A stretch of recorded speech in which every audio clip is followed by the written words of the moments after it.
Masmavi 3 Mutfak'ta hoş geldiniz. Sevgili arkadaşlarım, bu yılın son tarifi nefis bir tarif geliyor. Karamelli elmalı kek yapacağız. Mikser kullanmıyorum. Hemen başlıyorum. İyi seyirler dilerim. Tarifimiz için gerekli malzemeler: 1 su bardağından gördüğünüz gibi biraz eksik şeker. Ben bunu gram olarak da açıklama kutusuna yazıyorum. 1 paket vanilya ve 1 su bardağı sıcak sütü üzerine dökelim. Bunu neden yaptık? Mikser kullanmayacağız. Dolayısıyla bunu yapıp karıştırıp kenara alın. Bu zaman zarfında elmalarımızı hazırlayalım. Şekerimiz de sıcak sütün içinde güzelce erisin. Vanilyamız da aromasını salsın. Tarifimiz için 3 tane elmamız var. Şöyle büyükçe 3 tane elma kullanıyorum. Kabuklarını soyalım. Kabuklarını soydum, hazırladım. Güzelce büyükçe dilimleyelim. Daha sonra da küçük küçük küp küp olacak şekilde doğrayalım. Onu da size tabii ki hızlı bir şekilde gösteriyorum. Bu arada bir tanesi uçtu gitti masaya ama ben onu aldım. Oradan hiç merak etmeyin. Elmaların hepsini soydum, hazırladım. Şimdi karamelize olmuş elmamızı hazırlamak için ocağımızın başına geçelim. Tavamıza 30 gram tereyağımızı alıyoruz. Eridikten sonra 2 yemek kaşığı şeker, 1 pakette vanilya şekeri ekleyip karamelize etmeye başlıyoruz. Bu çok önemli sevgili arkadaşlarım. Ocağınızı orta derecede tutun.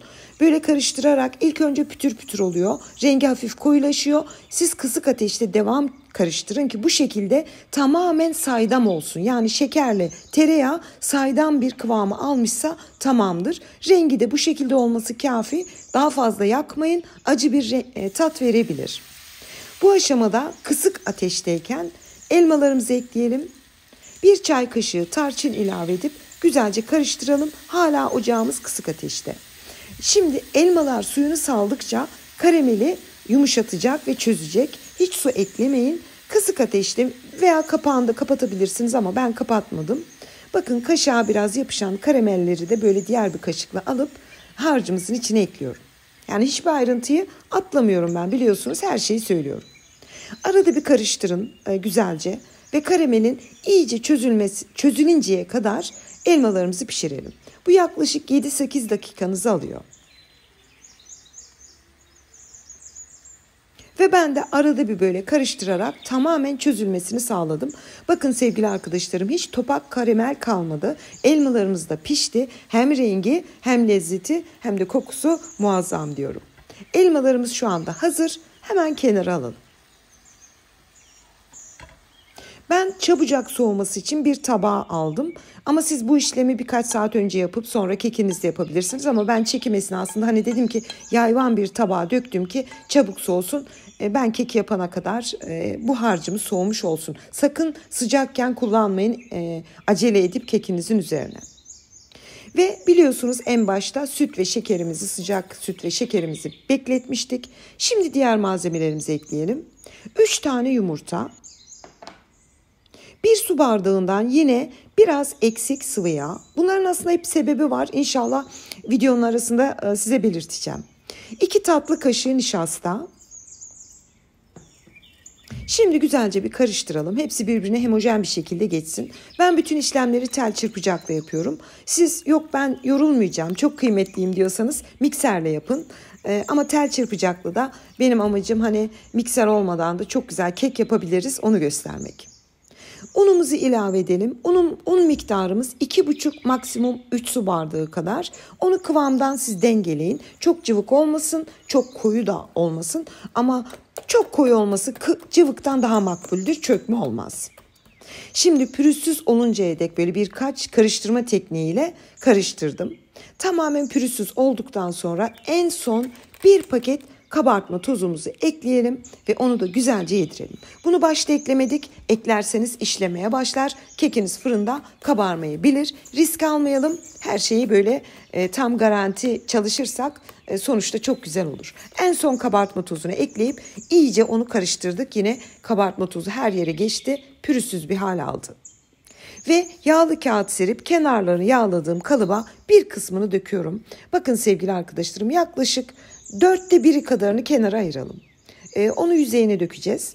Şimdi Kalıba döktüğüm harcı da mümkün olduğu kadar sağını solunu bir düzeltin. Eşit oranda yaymaya çalışın. Güzel bir hamur olduğu için ben şöyle bir düzeltip daha sonra da kalıbı sağa sola sallayarak tamamen düzleşmesini sağlamaya çalıştım. Bu arada elmalı harcımız da kenarda soğumuş oldu. Onu da yine mümkün olduğunca eşit bir oranla dökün. Bakın ben ortaya farkında olmadan löp diye bir kaşık attım. Onu kekimiz pişince fark edeceksiniz. Orta kısmı böyle harcı birden kameraya odaklanınca, ama kekimizin ortasında şimdi size göstereceğim, sanmayın ki pişmedi. Hepsi muazzam bir şekilde pişiyor. Yani eşit oranda dağıtmanızı tavsiye ederim. Ama olmasa da gördüğünüz gibi hiçbir sorun yok. Şimdi kenara ayırdığımız harcımızı bir kaşıkla veya benim gibi spatula ile kalanını da kaseyi tamamen üzerine döküp çok yumuşak bir şekilde yayalım. Burada dikkat etmeniz gereken döktüğümüz üst kısma döktüğümüz hamurun alttan daha az olması. Şöyle bir kenara kabaca yaydım. Daha sonra da spatula ile sakın aşağı inmeden, yani yukarıdan yumuşakça böyle biraz bu şekilde karıştırın.